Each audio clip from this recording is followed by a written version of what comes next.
If f of x is a polynomial, then f of x is less than 0, or f of x is greater than 0, or it could be f of x is less than or equal to 0, or f of x is greater than or equal to 0, is called a polynomial inequality. In our example, we have a quadratic inequality, and we'll notice that f of x exactly equals 0 at the point where x is negative 3 and x is positive 4. So if I'm asked to find all the values where f of x is greater than 0, remember that means where y is greater than 0, I'm looking for all the x values. X values from 4 to positive infinity are where the y values are greater than 0, and x values from negative 3 to negative infinity are also where the y values are positive. So the answer to this question is negative infinity all the way up to negative 3. So negative 3.01, etc. But I don't include the endpoint because this is strictly greater than. Union means the gap, and then 4 up to positive infinity, infinitely many points. We're asked to solve x squared minus x minus 12 is less than or equal to 0. First thing I really want to do is find out where does that exactly equal 0. That will be my boundary, so I need to factor. So I think that's going to be two binomial factors are less than or equal to 0, and that's going to be minus 4, and that's going to be plus 3. So I've got my factors, and I know it will equal 0. It will cross the x-axis when x equals negative 3 and x equals negative 4.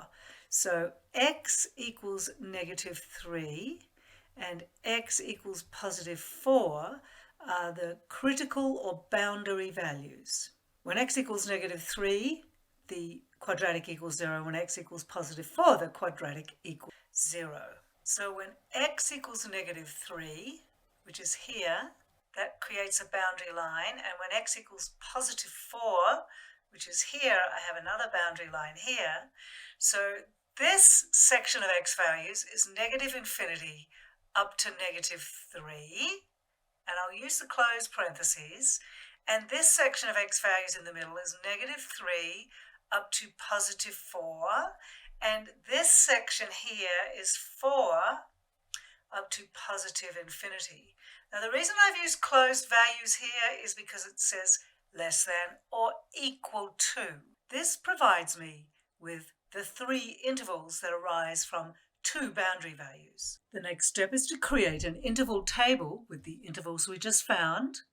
So across the top of my interval table, I have my first interval, negative infinity to negative 3, and then negative 3 to 4, and then 4 to positive infinity.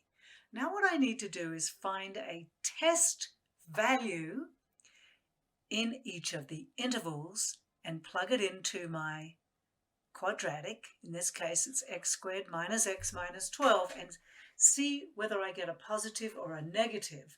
So in this case, I've put my quadratic x squared minus x minus 12 into y equals on my calculator. Second quit gets me back to the home screen. Then I'm going to say variables, y variables, function, y1, and I'm going to choose negative 4 because that's in the interval from negative infinity to negative 3, and any of these values in this interval will give the same sign. They'll give different values but the same sign. They'll all either be positive or they'll all either be negative. So this gives me positive 8. So I have f of negative 4 equals positive 8. So this is positive on this interval.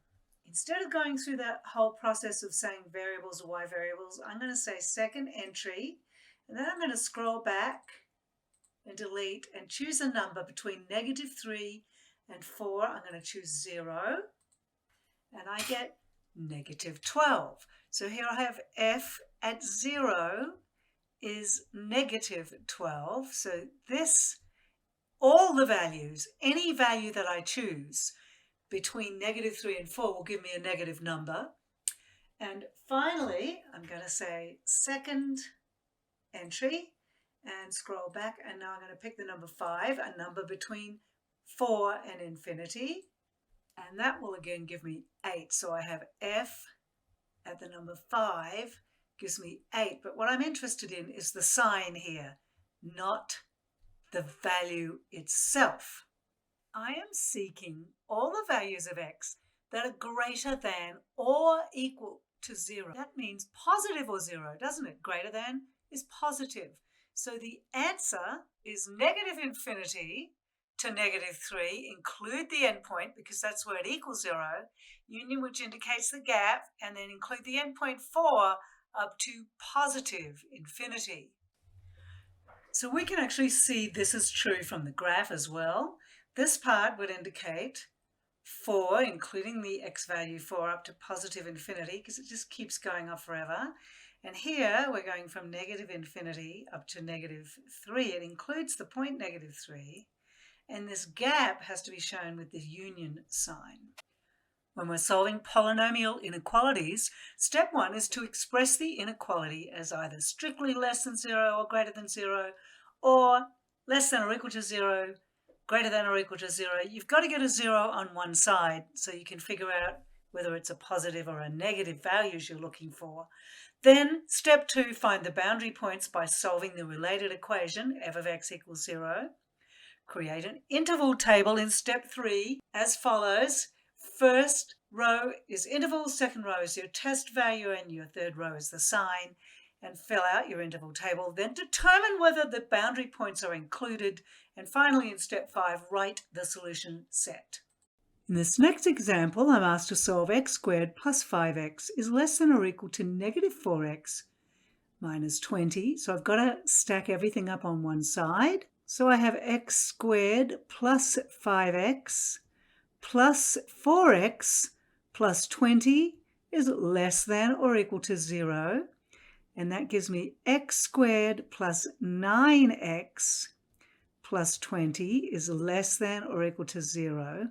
And I've got my quadratic. Now I need to find my boundary values. And I do that by solving x squared plus 9x plus 20 equals 0. So that factors to be x plus 4, x plus 5 equals 0. So my boundary values are x is negative 5 and x is negative 4, and they'll divide the number line, the x number line, up into 3 different intervals.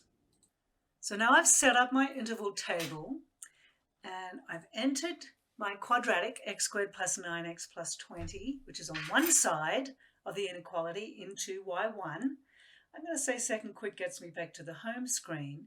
And now I'm going to find my test values a little differently than I did previously. Second table set allows me to set up the table, and instead of auto for the independent